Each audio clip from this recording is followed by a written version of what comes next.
servo system is also like learning, I would say, the mechanical part. So that is the same like I explained with the robot. Also, the servo system is not like a human, but it's learning. So it's learning what is the optimal movement of the mechanical part.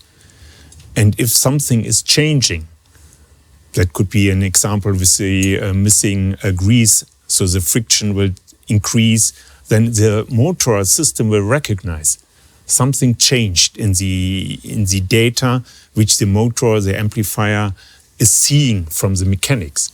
And with this information, it can give you a warning, something is changing or changed in the mechanical parts before it probably will break.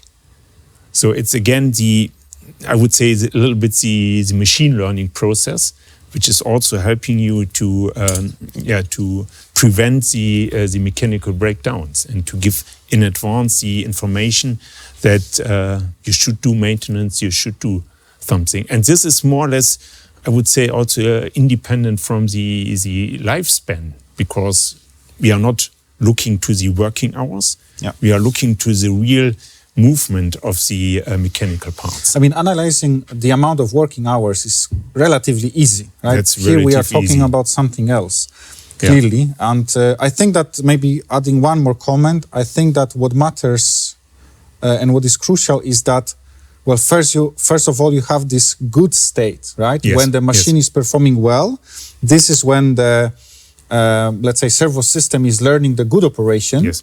And then this can be compared with time, yeah? Like if things are changing in time. I think that's the essence of how this works.